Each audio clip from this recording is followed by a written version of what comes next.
to Heart to Heart with Nicole and David, featuring your hosts, Nicole Vickery and David Franco. Our program is designed to empower the adult congenital heart defect community with information of importance to the growing population of heart warriors.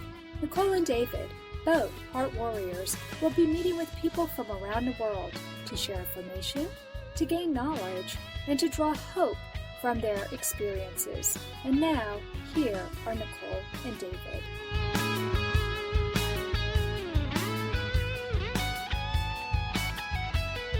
Welcome to the first episode of Heart to Heart with Nicole and David. I am Nicole and David's producer, Anna Jaworski. It is my pleasure to introduce Nicole and David to all of you in this episode.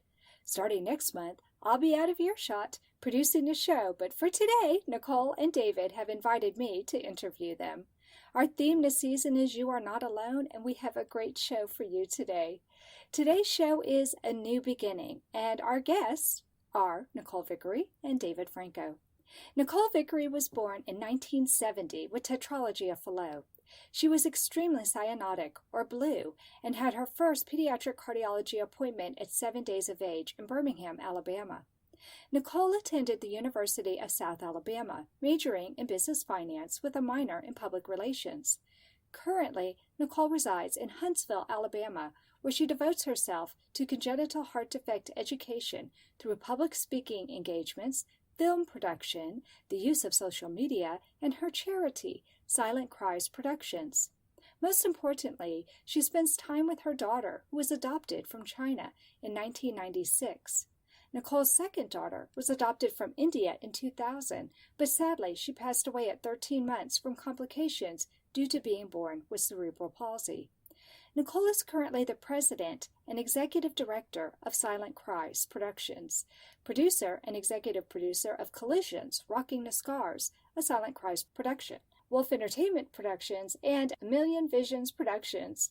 She now adds podcast co-hosts to her ever-growing resume. Prior to joining Philip Wolf at Silent Cries, Nicole spent years in the nonprofit sector, frequently as a board member. While Nicole had a great deal of education and real-life training, which helps roles as producer and nonprofit president, perhaps what makes her the best person for the job as a podcast host is that she is a CHD Warrior. Nicole has been a guest several times on Heart to Heart with Anna. So welcome to Heart with Nicole and David. Nicole?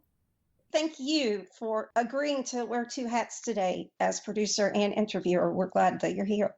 Oh, this is so exciting for me, Nicole. I am just beyond excited, and I really appreciate you letting me interview you and introduce you to the world as a new co-host of your own podcast. We are excited to launch this, and hopefully this adult CHD community will benefit from it just as much as we have already and continue to. Well, let's start by talking about why you decided to be the co-host of a podcast, Nicole. My foray into the podcast world was my first appearance on your show. Since then, I have really gotten into the medium. When you mentioned podcasts for adult CHDers, I thought a podcast fits perfectly in my CHD advocacy wheelhouse. A forum to educate people who do not know the number one birth defect, help young adult CHD patients, and learn from those well beyond my years. And the internet couldn't be a better place to do it. Oh, I totally agree with you.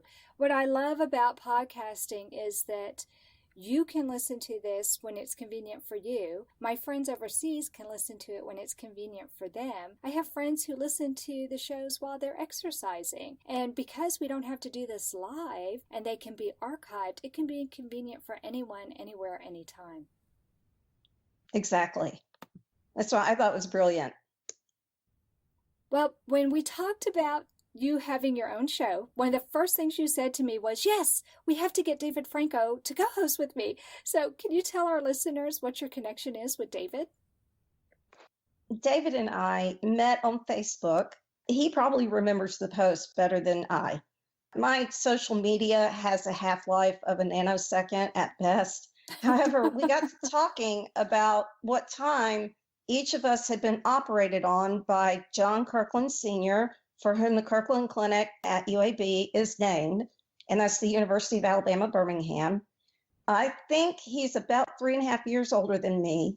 And so from the dates that his mother gave him, we did the math and realized we were likely there at the same time when he was in for his VSD patches. I was either there for my Waterston shunt or one of my many bouts of pneumonia. So we probably played in the nursery together. When you broached the subject of an ACHD podcast, at that point, David and I had spoken several times about fragmentation in the ACHD community, or the CHD community at large, and some of our mutual goals in advocating for our cause and needing to be more active and participatory. Actually, I felt an instant connection with David, like he was my big brother, like I'd known him my whole life. So we seem to, we communicate well. And really, we just spent a weekend filming with Silent Cries Productions. He has really stepped up and helped us out there on collisions. And I realized this is the first time we're really spending any time together. He had come and seen me speak at an Amazing Little Hearts event in Dallas, but we really didn't spend a lot of time aside from a meal or two. But I thought, I have this instant connection with this person. We don't have the same CHDs in the same age group, and we have similar goals and objectives. And I couldn't think of anybody better to have as a co-host. That's why I immediately say, yes, we have to have Dave. And he's the only person that came to mind. He was immediately, that's what I wanted. I think that's just so awesome. I've loved having both of you on the show. But I'm curious, what motivated you to come on my podcast to begin with? I think it was because you asked me. I'm not used to being invited to do things, used to having to do my own self-promotion and, hey, you want me to speak at your walk, that kind of thing. I had done a couple of radio spots for Collisions back when it was just a documentary. So you asked me and I said, sure, I'll try it once. Figured you wouldn't ask again because little did you know. I know. And then you had me on another time last season. And I'm like, well, I couldn't have done too poorly. She's asking me again. And now you've asked me to co-host. So I think that's why I wanted to come on a podcast for the CHD community. Well, you did an excellent job, and it's been so much fun working with you, and I can't wait to see what 2017 is going to do for us. I have a feeling we're going to be really great friends by the end of the year, and I already feel like we're close friends. I was so happy that you came to Texas and I was able to meet you in person. That was really awesome. Oh, it really was. Okay, so let's get back to your congenital heart defects. We know that you were born with tetralogy-of-fallot, but I know that some of our listeners may not be familiar with that exact heart defect because there are so many different ones out there. So can you tell us what tetralogy-of-fallot means and how it has affected your life? Tetralogy is, I think, the French word for four. Mm-hmm. Fallot was the doctor, the physician who diagnosed the anomaly. And you have four defects of the heart. You have a ventricular septal defect, which is a wall or a hole in the wall of the septum, an atrial septum defect, that is yet another hole. And then I think it's pulmonary stenosis, which is a narrowing of the pulmonary artery. You can either have coarctation, I can never say the word right, of the aorta, or an overriding aorta, which I had, the overriding aorta. I also think there's a terminology, pentralogy of flow, where you have 5 things wrong. And I drew that lucky straw because I also had pulmonary valve stenosis, which I still suffer from today. And I still have one branch pulmonary artery that is about half a normal size. So my lung function is equivalent to having 1 lung and a half as opposed to 2 full lungs. The effects on my life, I just had to work harder. I always wanted to keep up with my friends. And I never wanted anybody to know that I was different. And fortunately, my parents didn't treat me differently. So they let me play softball. I I marched in the band, carried the next to largest instrument you could, a euphonium. And Oh my people who goodness. have heard us talk before, they know that, I did that and sang in a choir, even went to school my first year of college on a voice scholarship. It just meant a lot of extra work on my part. I guess I can't imagine my life not being a heart patient. I really can't. I think about people trying to hide their scars. I never did that. It was kind of a non-issue for me. And that's one thing that I want to empower, especially girls and women. Ignore it. Nobody else is paying attention to your chest scar. It's your lifeline. I'd like to empower the entire community to reach beyond what they think their physical limitations are, because it can be done. I love that. I love how you said your scar is your lifeline. That's really powerful. Yeah, I love it. That's amazing that you've been able to just embrace your heart defect as part of who you are. And that's one of the things I've admired about my son and so many other adults with congenital heart defects that I know. You survivors are tough. And your scar is just part of who you are. Some of you, like my son and many other people I know, they've had their chest sawed open multiple times where that scar is. So it's nice and thick. It's not going anywhere. Oh, yeah. Mine's ugly. I don't wear a bikini. And because I was born in 1970, I have the one that goes around the chest and down the chest, and where they had external wires way back when.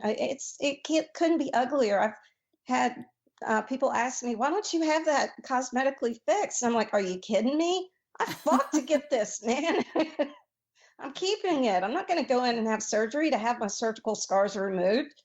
I'm alive because of them. And so I don't want to be ashamed ever of them.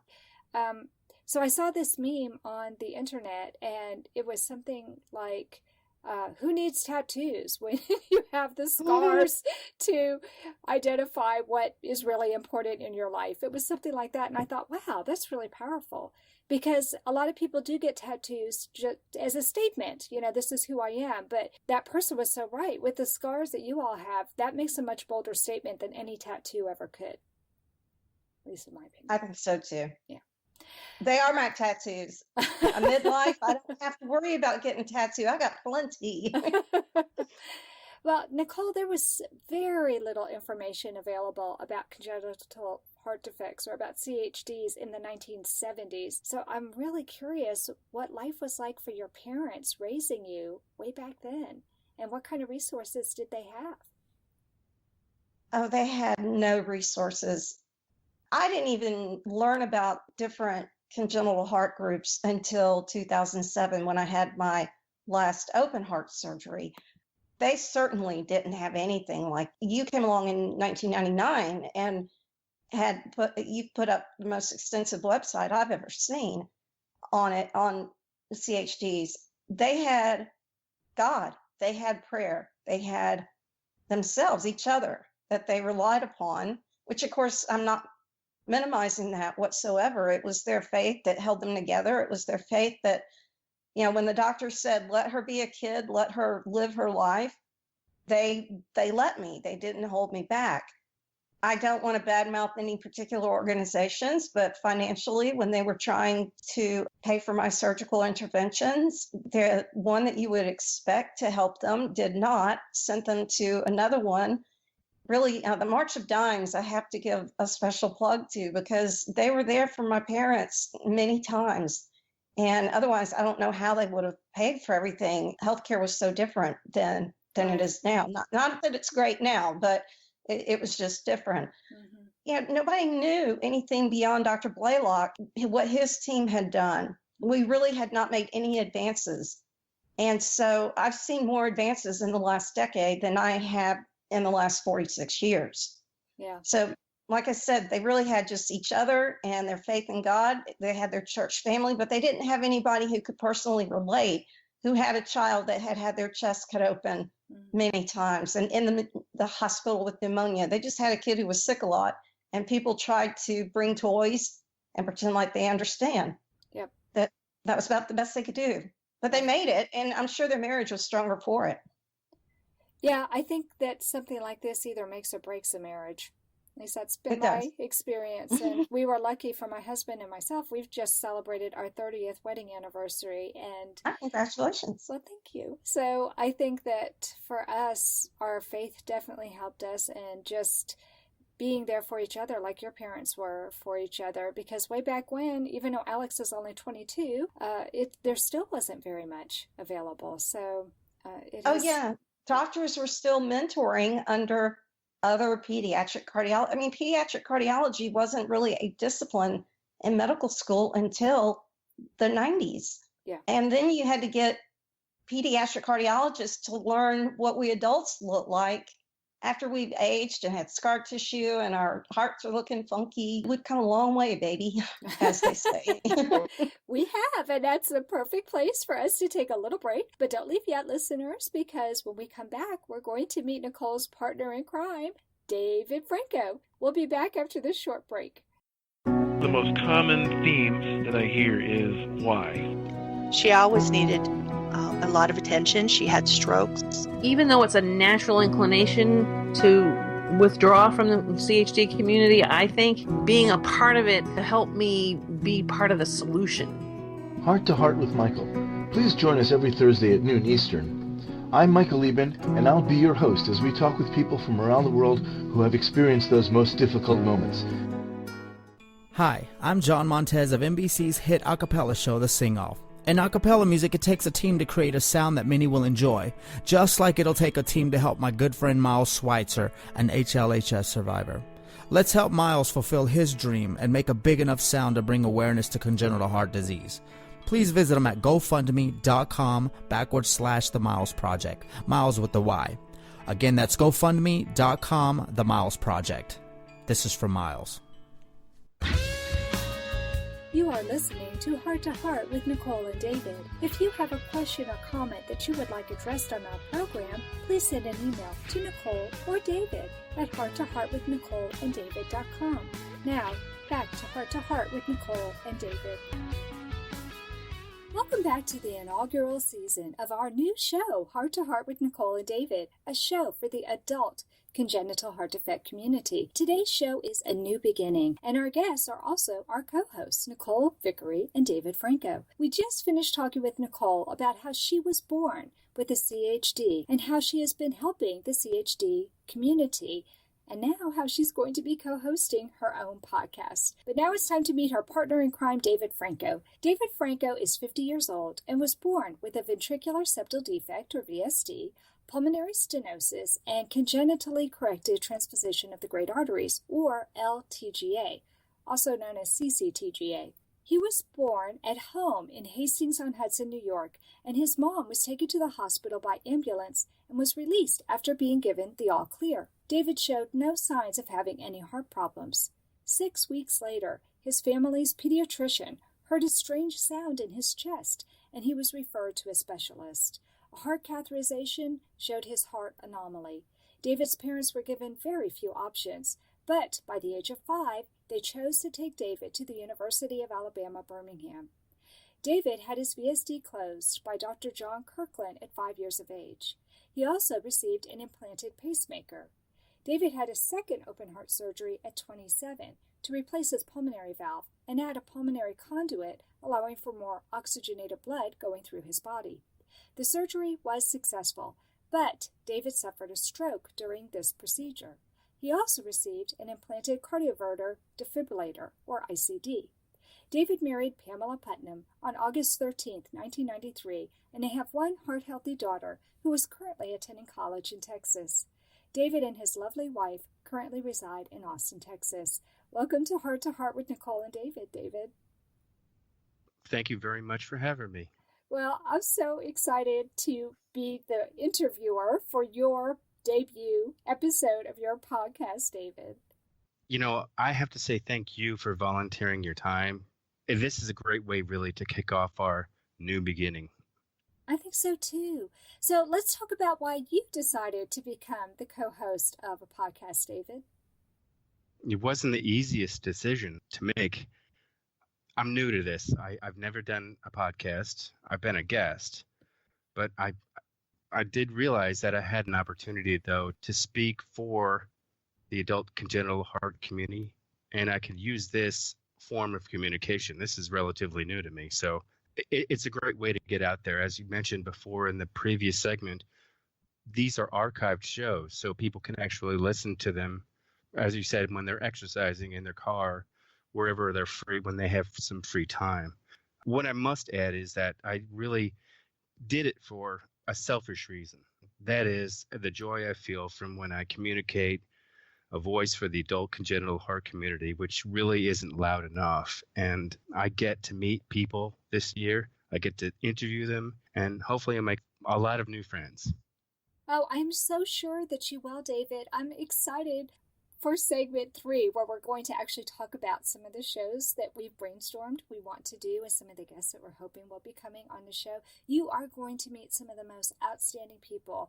I can't believe I've already completed 8 seasons of Heart to Heart with Anna, and I feel like I know so many more people now, and I do believe they're friends. By the time you finish interviewing somebody and you've gone back and forth writing to that person and getting to know them, you feel this really strong connection. And I know that it's not selfish at all for you to want to do this. You're giving a lot of time and energy, and you're going to be fabulous with Nicole. I can't wait to see what the two of you produce. I think it's going to be outstanding. But I think you're so right when you say that the voices that are talking about adults with CHD are not loud enough. And I'm really excited that you and Nicole have this opportunity as adult survivors to give more voices who are adult survivors a platform for which to talk about all these topics that are so important to you. I think we're finding more and more topics that we need to address. Don't you think, David? I agree. As we get older, new things will pop up. And of course, they find new and new ways to fix certain problems. Of course, we have no cure for our congenital heart defects. However, they're fixing them, and they're fixing them earlier in a child's life. So the advances are amazing, and I see them over the 50 years I've been involved in this. I cannot imagine I'm still here and that I started the way I did. Yeah, it's truly a miracle. And for you to be 5 years old before you had your first surgery, I just think it's a miracle. And I think God has a special plan for you, David, but that's the way that I see life. No, it all works out. I agree. Yeah, I think so too. So when I talked to Nicole about hosting a podcast, she immediately said she wanted you to be her co-host. What was the first thing that went through your mind when we told you that we wanted the two of you to host a show together? Really? You wanted to? Okay. At first, I thought y'all were crazy. And, no. I was nervous at first, but then I realized that I knew Nicole, and we were actually friends through social media for a while. I met her in person, and we actually worked together. And I really think that looking back on my decision, her confidence in me gave me the confidence in doing my role as a co-host. So I really have to appreciate that Nicole was thinking of me, and it really boosted not just my enthusiasm and confidence, but actually my motivation. It's just certainly, I have now a teammate that is as passionate about the subject of congenital heart disease as anyone else is, and I'm glad to be involved. Oh, I just love that. And I knew you guys were going to be such an awesome team. I loved having both of you on the show. And you guys were not on the same show. You've been on different shows. But what motivated you to come on my podcast to begin with, David? Nicole said it best. It was, you asked and I said yes. I enjoyed sharing my experience with others. And when we share experiences, I tend to notice that we have similarities, and I see the differences that we have. And it really brings us closer together, because my realization of, wow, this person is going through this and I haven't yet, or I may not ever. But to be able to experience it through someone else is really what drew me closer to coming to where I am right now. Yeah, that makes a lot of sense. Well, you and Nicole have very different heart defects, And there are a lot of people who will be listening to the show who don't really understand what congenitally corrected transposition means. And they may think, well, wait a minute, if it's corrected, then there's no problem, right?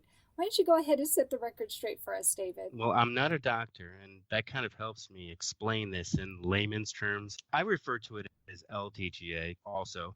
It is known as CCTGA. Fairly easy to explain. Let me give you an example. When I visit my EP, he takes care of my ICD. His chart will say transposition / ventricular inversion. My defect is really simple. I have 4 chambers to my heart that are complete.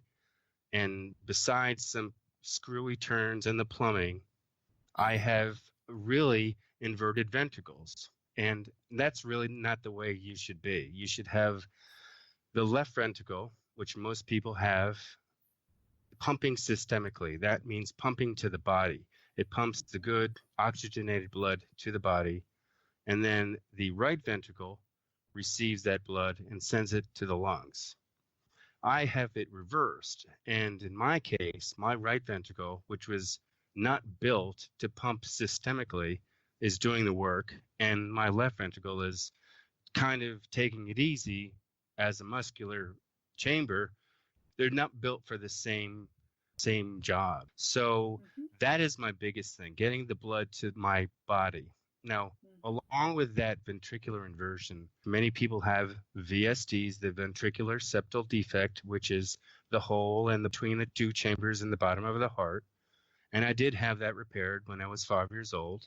And I also have pulmonary stenosis, and I believe it's from the left ventricle pumping to the lungs instead of my right ventricle, and it's just pumping at such a high pressure. My pulmonary artery has been affected. So, in short, there's really no common connection between everyone's defects, just because even 2 LTGAs or 2 TOFs or 2 of any heart defects, even those 2 can be as different as night and day. So my defect is as simple as I explained, and that's the best way I could tell it. You just explained that so well.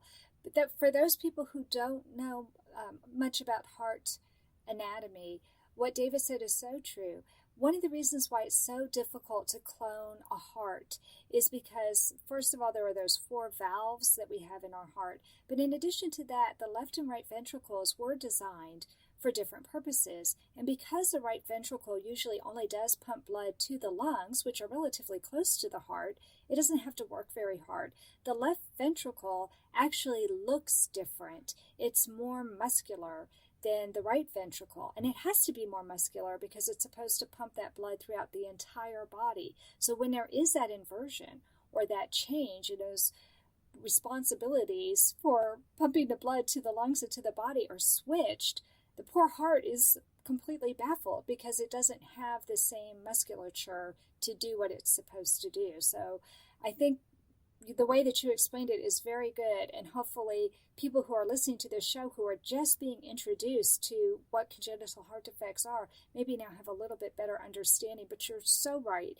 Even if your child or you yourself have one of these diagnoses, your heart will probably look a little bit different, and you might have some other things that are wrong with it that are different. So always make sure you check with your doctor and have them explain to you. It sounds like your doctor has done a really good job, David, at explaining to you what your defects are and why your heart has some of the troubles that it does because of the funky anatomy.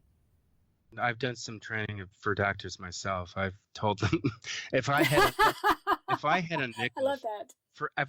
If I had a nickel for every fellow or every student who came in and wanted to listen to a defective heart, I'd be a rich person. I would have, in fact, I would have not had to pay any of the insurance money and put the doctor through college anyway, because no, we were guinea pigs, and Sure. they did not at the time, and I use that word affectionately because it's true. We are actually the generation that they worked on. I mean, I remember they were able to do certain things in the hospital back in the day when it would be totally forbidden nowadays. And that would go from smoking in the hospital to procedures that are done. Again, as I said, I'm not a doctor, but having been in the hospital for a large part of my life. Well, I totally understand what you're talking about. My son was born in the 1990s, and he was diagnosed with hypoplastic left heart syndrome. So he's among some of the first long-term survivors with that congenital heart defect. And he, just like you, and just like Nicole, I'm sure, had so many fellows and residents and just about anybody else who had never heard a heart that was diagnosed with HLHS beating. They would bring people in and listen to Alex so they could see, or they would be showing them the echocardiogram or, some of the different tests, the EKG, because it does look different. But thank goodness you guys were willing to train these up and coming doctors. And this is why now, this is unbelievable to me, but we have a specialization for doctors who work with adults with congenital heart defects. Isn't that just awesome, David? That is incredible. I never thought I'd see that in my life. I just turned 50. I'm so blessed. I've seen so much change, and I really do anticipate more change. I think we just need to get a little bit more word out there and start the process rolling, because change is going to happen. It's inevitable. However, we need to be louder voice at this point, just because we are the number one birth defect of all. Well, and you're a growing population. Because we have so many survivors now, you adults are setting all kinds of records, and you're making new problems for these doctors, David. You and Nicole and Alex and so many other wonderful people out there are living long enough to introduce all new problems to these doctors. So yes, things are continually growing and changing, and I'm really excited because on my show this week, I talked about stem cell research, and I think that's one of the new up-and-coming therapy treatments that is going to revolutionize and change the whole pediatric cardiology field as a discipline. I'm sure we'll be talking about that more in Heart to Heart with Nicole and David too. But I bet. Let's take a leap back into the past and talk about how you and Nicole maybe played together when you were children at the University of Alabama. Can you tell me how it is that the two of you met with social media and what that means for you as far as connecting with others in the CHD community? I know we met on Facebook, and we were both commenting about doctors. This was almost in the first stages of Facebook when people opened up about their CHD, and I saw a number of CHD groups grow, and then it was inevitable. It was going to happen that somewhere we met and doctors crossed. I mean, because there are so many of us out there. Again, it had to happen. So I'll start with when I joined social media with CHD, and I really wasn't looking for CHD people. I had a stroke, and I still suffered the effects of it. Not as many as, of course, I did over 20 years ago, but I was initially looking for people who've had strokes and how they get through it, etc. When I saw so many of these CHD groups growing, I found family to join me. I mean, they are family. Specific groups in CHD, for example, we have exercise groups, we have dieting groups. There are so many different aspects to how we need to take care of ourselves. And of course, as we say, we're not doctors, but we share our experiences and what really works with us. So it's a great outlet. Social media is such a great outlet for me to get my story told and to listen to other people speak. I think so too. And that's what I love about this podcast and how you and Nicole are going to be hosting this podcast yourselves without me. I'll be in the background in just a short period of time. So thanks for sharing that information with us, David. Now we need to take a quick break, but don't leave yet, listeners, because coming up next, we'll have Nicole and David in the studio together, and we'll be talking about what plans we have for season 1 of their show. We'll be right back after this quick commercial break. Unaware that over 30 types of congenital heart defects exist, CHDs are the leading cause of neonatal and infant death in America. Many children are born with multiple heart defects, and families need help in creating more awareness to catch and cure CHDs. Do your part to bring awareness and research. Many CHDs may not be detected until later in adult life. Anna Jaworski has spoken around the world at congenital heart defect events, and she is available as a keynote or guest speaker for your event. Go to hearttoheartwithanna.com to learn more about booking Anna for your event. You can also find out more about the radio program, keep up to date with CHD resources and information about advocacy groups, as well as read Anna's weekly blog. Anna wants you to stay well connected and participate in the CHD community. Visit hearttoheartwithanna.com today. You are listening to Heart to Heart with Nicole and David.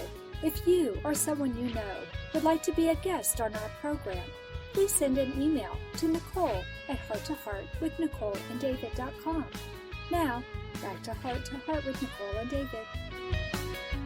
Welcome back to our show, Heart to Heart with Nicole and David, a show for the adult congenital heart defect community. Today's show is A New Beginning, and our guests are Nicole Vickery and David Franco, who just happen to also be the co-hosts for the program. We just finished talking with David Franco about how he has become the host of this podcast. And so now I want to welcome both of them into the studio. So welcome to Nicole and David. We're all in the studio at the same time together right now. So hi, Nicole. Hi, Anna. Hi, David. Hi, Anna. Okay, so we're all together, and I have a couple of questions that I would like to ask both of you. First of all, Nicole, can you tell us how people can be a guest on your show? Anyone who is a member of the adult congenital heart defect community can be a guest on our show. They just need to get with one of the three of us, tell us their story. We have a form that they can fill out, and they send us a bio, and we write the script and run with it from there.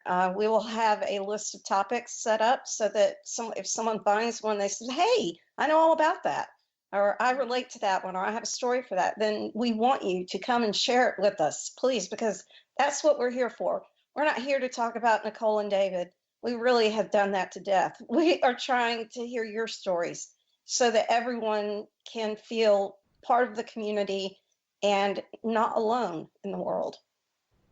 Right. And what I love is that Nicole is really, really connected. You can find her on Facebook. You can find her on Twitter. She's out there in a lot of different places, and it's easy to find her. David, I know that you're on Facebook. Are you also on Twitter? Yes, I'm on Twitter. Okay, so great. And then Anna Jaworski, I am also on Facebook and Twitter. And you can also find us on the Heart to Heart with Nicole and David Facebook page. So there's lots of different ways that you can connect with us. So David, can you please tell your listeners what kind of guests you're actually looking for? Well, since our show focuses on adults with CHD, we're looking for guests who can actually add to our topics, if professionals, other CHDers, anybody out there who can really help us explain what we're going through. Even people who want to share some stories are possible guests. We're looking to focus on CHD awareness for adults, our lives that we've been through. Right. I love that. And we will be posting suggestions for the topics. Sometimes, in my experience with Heart to Heart with Anna, I will have people contact me and say, I really want to come on your show and talk about, and it'll be a topic I've never even thought about before. So if you see a list of topics and we don't have the topic that a particular guest is interested in talking about, go ahead and talk to Nicole or David or me about it. And who knows, maybe we'll make an adjustment to our schedule and we'll have you on the show instead. Right, David and Nicole? Absolutely. That would be great. So, Nicole, can you talk to our guests about the length of your program? Because as anyone can tell who's listening so far, it's not just a 30-minute show like we have with Heart to Heart with Anna. No, it's not. Anna keeps hers to a really tight 30-minute program, which is perfect for new mommies that want to grab 30 minutes for themselves to exercise and listen to her broadcast. But given that we are adults ranging anywhere from 18 to however old, we thought that we would do a 45-minute to a 1-hour program. That would allow us to have multiple interviews, multiple guests in one show. Then David and I would be able to come back in the studio at the end with our guest and wrap and discuss what we've learned and talked about that show. We are going to try to have a Google Hangout as well after each show. So our show will air from noon to 1 p.m. Eastern. Directly after David and or myself and Anna, one of the three or all three of us will be at a Google Hangout, and everyone who listens is welcome to come and join us. And that's where we really get to know each other and share our stories, share our suggestions about things that David and I can do to improve our show, to improve our listenership, people who might want to volunteer to help promote us. It's just a good way for us to get to know each other and to form that tight-knit community where one loud voice is better than a million quiet voices whispering in the background. Right. Yes, exactly. I love that. And I love how you want to be interacting. So we also have one other little thing that we're doing that's different with Heart to Heart with Nicole and David. So Nicole, do you want to tell them the other little tweak that we have to your program? Okay, so the difference with Heart to Heart with Nicole and David, we have a new show airing each month, the first Wednesday of every month. However, that same show will be re-aired every week of that month. For example, this show will be every Wednesday for the month of January. And the thing that makes it different is on that Wednesday from 1 to 2 p.m. Eastern, once the show has concluded, we will be there at the Google Hangout. So you'll have David and myself and Anna, and like I said, 1, 2, or all of us to hang out with every week. You can guarantee that we'll be there from 1 to 2 Eastern at the Google Hangout. And so it affords everyone the opportunity to listen to our show in their own time. They have a whole month to listen to it. But then if you can block out some time on that Wednesday from 1 to 2, then you can come hang out with us at Google and get to know us better and let us get to know you, because you are the people that we want to serve, and we can't serve you if we don't know you and know your needs and wants.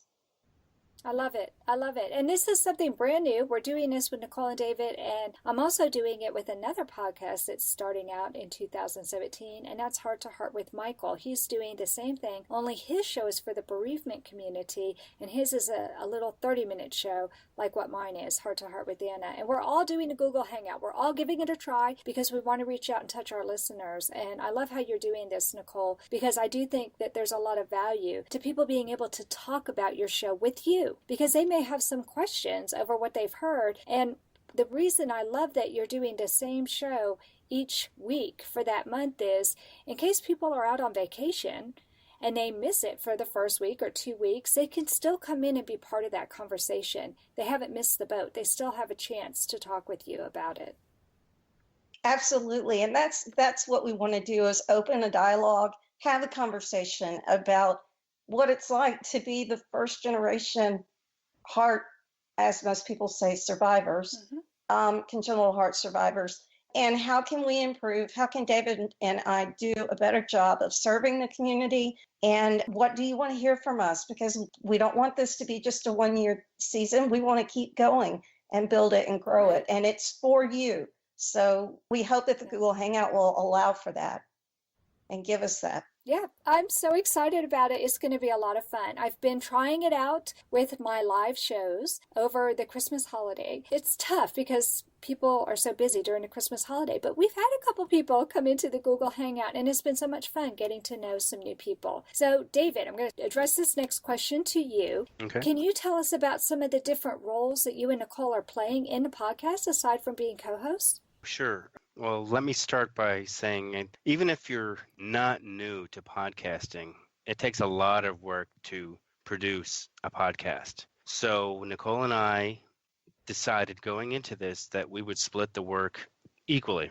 She's going to do most of the promotional work, the upfront work, the script writing, and I'm doing more of the behind the scenes work, the editing, with the two of us working together and picking up slack where needed.